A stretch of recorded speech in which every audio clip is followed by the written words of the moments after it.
Hello fellow plastic throwers, this is SOCOM, and in today's airsoft review we're going to be taking a look at the Tokyo Marui MK23 SOCOM non-blowback airsoft pistol. You know the drill by now, I'll see you over at the bench.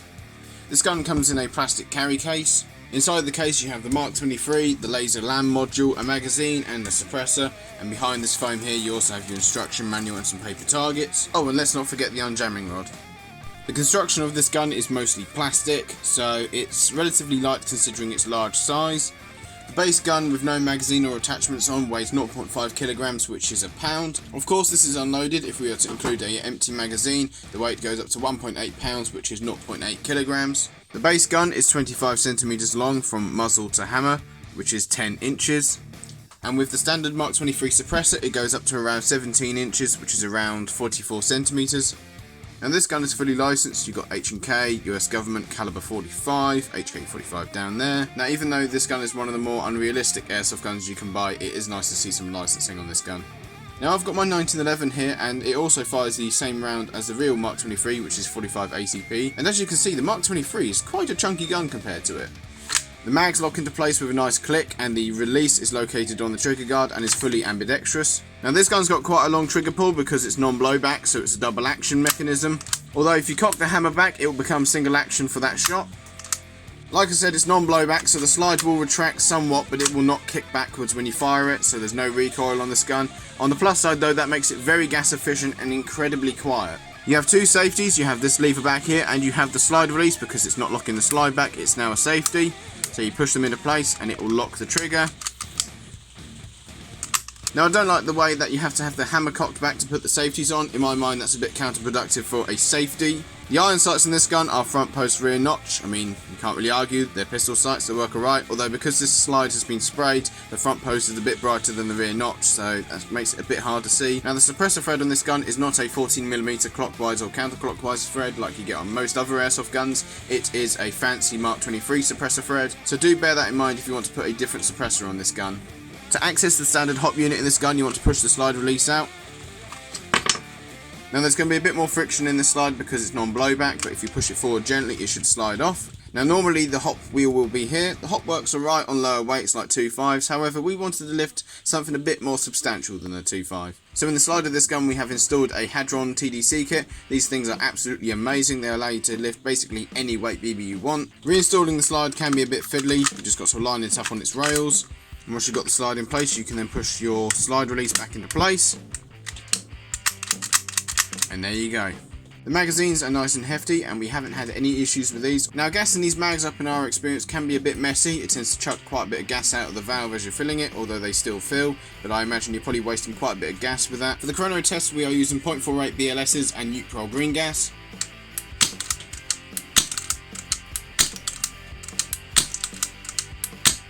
So these are the 5 shots with 0.48s and neutral green gas.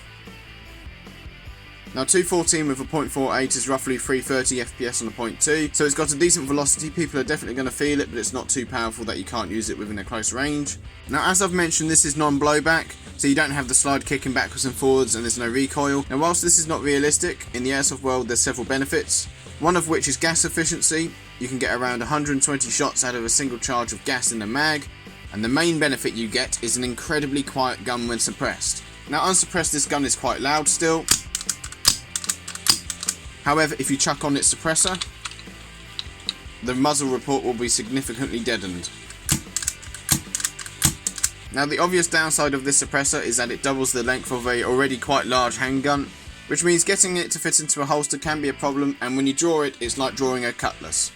The other attachment that this gun comes with is a LAM, a laser aiming module. Now the LAM is more for decoration than anything. The tack light has a 5mm high brightness LED, which of course is nothing compared to the LEDs you get in proper tack lights. And the laser, which is here, is usually just a red LED. However, we've installed a laser diode, and we've also modified the switch on the bottom. This used to be just a main power switch which disconnect the batteries from the LAM unit. We can now use it to switch between either having the tack light and laser both on, or just the laser. And the paddle on the back is how you switch it. It has a locking mechanism one way and a momentary action the other. Like I said, the LED in this is not good enough for a tack light, although we do have a proper laser. The LAM unit fits onto this rail here, and then you turn this wheel here and it actually screws into the trigger guard. And then you have an even bulkier but even cooler pistol. I absolutely love the look of this with the LAM unit on. I think it really completes the look, especially with the big suppressor on the front. But it does become quite unwieldy. This is not the sort of pistol you want to be using in close quarters. The reliability of this gun seems to be alright. We haven't had any issues so far. The original HOP unit worked fine on 2.5s, but like I said, we put the Hadron kit in so we could lift something a bit more substantial. The double action trigger can be a bit of a pain to line up shots. However, the whole point of this pistol is you're taking nice precise shots. You're not just trying to empty the magazine as fast as possible, because if you try and do that, you're not going to hit anything. With the suppressor on, this gun is incredibly quiet. However, it's quite a distinct sound, so people will recognise it. Although for the most part they won't hear it over everything else that's happening. And this gun is quite big, as I've already mentioned, especially with the suppressor on. Drawing it from a holster can be like drawing a cutlass. So it's not the sort of handgun you want to have as your last resort. This gun is better suited for firing at targets from a concealed position. So I would definitely recommend this gun if you want a really quiet airsoft sidearm, especially if you're a concealed sniper. You can get other non-blowback pistols out there on the airsoft market which can do the same thing. However, finding aftermarket parts for those guns can be quite hard. So if you want to sneak around and be undetectable, which is not something I'm good at, then I would definitely recommend this gun.